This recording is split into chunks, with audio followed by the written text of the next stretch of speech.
Witness for the Prosecution is a 1957 film adapted from the play, written by Agatha Christie. It was directed by Billy Wilder and stars Charles Laughton, Tyrone Power, and Marlene Dietrich. In the film, a veteran lawyer takes on the case of a man accused of murder. But the case becomes increasingly more complicated when the man's wife takes the stand as the witness of the title. Witness for the Prosecution is an incredible movie. And after finding out how good it is, I'm surprised it's taken me this long to watch it for the first time. It was nominated for 6 Oscars, in my opinion, back when that indicated it was a movie most people would actually want to watch, and is filled with many excellent performances. The direction by Billy Wilder is top-notch, and as he himself said, the plot is so well constructed by Agatha Christie. The film is in large part a courtroom drama, but it also contains many interesting flashbacks, fleshing out the backstory of the accused man, Leonard Vole. The script, adapted by Billy Wilder, Larry Marcus, and Harry Kernitz, is amazing. The dialogue is fast-paced and just crackles, and when you have a script like that, you have to have a cast that can do it justice. And boy did they. Charles Laughton plays Wilfred Robarts, the barrister who takes on the case, and he gives, hands down, the best performance in the movie. The film opens with him returning to his home and office, which are one and the same, and he is still in the process of recovering from a heart attack. That fact plays into a few of the more dramatic moments in the trial to come, as well as a major source of comedy for the movie. Not so much the heart attack itself, but his trying to circumvent the health orders that have been issued to him by his doctor, as well as his nurse, who I will talk about shortly. I just loved Charles Laughton's demeanor. He's the stereotypical cantankerous patient who has no interest in following the rules and instead wants to pretend like he doesn't have these serious health concerns. He looks ill in the part, and whether that is just a combination of acting and makeup, I'm not sure, or whether he actually wasn't doing so well at the time, but either way, it works for the movie. He fully embodies every aspect of the role. He's rude and grouchy to everyone that works for him, but he's beloved at the same time. He initially is unhappy about the strict conditions he's returned home under, but willing to follow them, until this case is dropped in his lap. And it's so fun watching his interest get piqued, and then draws him in more and more until he's fully invested. Because as he says several times later on in the movie, he's determined this will be his last case. And that declaration puts pressure on him, as he wants to go out on top with one final win in the courtroom.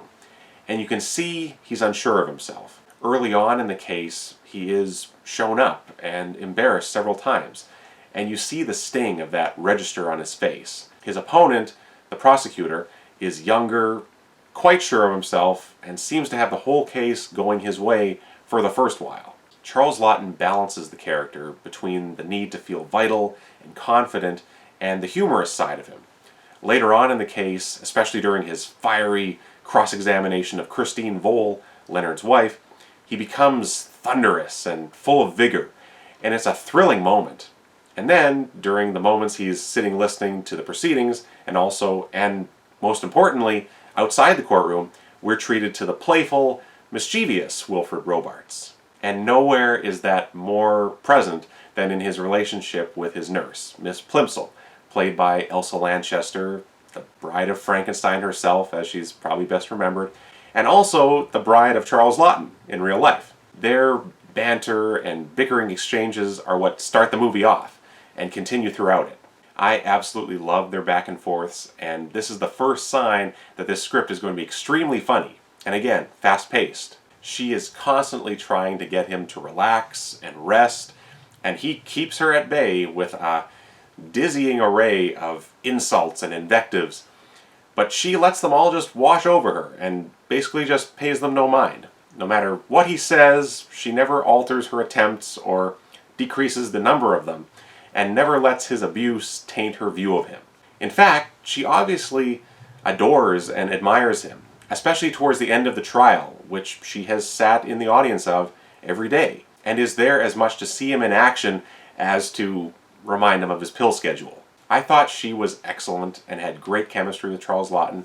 I don't always love her in movies. She's far too good at playing irritating characters, One thing I can think of is her landlady character in 1950s Mystery Street, an interesting little film noir, but I thought she was cast so well in this one.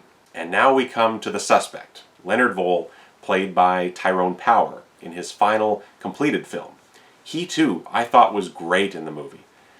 I really love it when he plays somewhat despicable characters, such as this or Nightmare Alley from 1947, because he can sneak up on you. He has these classic, glamorous movie star looks, but then you realize the type of man that he's playing, and that smiling charm he demonstrates suddenly comes into focus as the facade that it is, and it takes you aback. Right from his first scene, though, you want to like him. He arrives at the offices of Wilfred Robarts, and immediately he's grinning, doesn't take the situation too seriously, and he slips into that very easily. Tyrone Power looks older here. Maybe too old for the part, but his performance actually informs and explains away that part. He's one of those guys who never fully matured, never learned to take responsibility, has no use for a steady job, and instead coasted by on his good looks. And seeing an older man still behaving that way makes sense for him and shows how long he's gotten away with it. Basically, he's a lifelong ne'er-do-well, and it's only once he's been arrested and sees the trial not going his way that the gravity of the situation sinks in and he becomes desperate. That does lead to some overacting from him in the witness box, where he's screaming and sweating and spitting, trying to convince the court that he's innocent. I at first thought this was his weakest scene, but looking at it from where the story goes, it makes sense that he's not all that believable. Marlene Dietrich plays Christine, the wife, or is she, of Leonard Vole. And again, another excellent performance. What makes it all the more so is that she is so hard to read, and I found myself in the same position as Charles Laughton's character, just staring at her, trying to figure out what she was playing at. Her transitions between the devoted wife and the vengeful woman trying to get her husband convicted are so well played. And her cold, businesslike testimony as the prosecution extracts the story from her was so great, keeping her cool all the while Tyrone Power looks on in horror. Also, the scene where she first meets Laughton is just great. Watching her come into his office and completely undercut what he was expecting of her, and then seeing him size her up anew, it's like fencing in a way. There is more I want to say about her performance, but I'll wait until a little bit later when we get into the ending and that twist.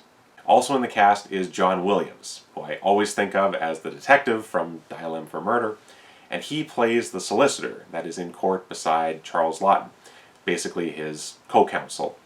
I think he did a great job. I always find him a welcome presence in any movie he appears in. He's got the old-fashioned, stiff upper lip British attitude down pat, and is a great foil for Charles Laughton. Henry Daniel plays another lawyer, the one who first brings Vole to Sir Wilfrid, and he too, another great British character actor. Those early scenes between himself, John Williams, and Charles Laughton are so great, especially since they're a trio of men all realizing the trouble Vole is in, while Tyrone Power sits there acting as though he hasn't a care in the world. Ian Wolfe was fun as Laughton's long-standing assistant, and so was Una O'Connor as Janet Mackenzie, the Scottish maid to the murdered woman. 4 and 6pence I pay out every week. Och, that's a terrible lot of money for a working woman to pay. Her suspicious nature was portrayed so well, especially in contrast to the slick-talking Tyrone Power.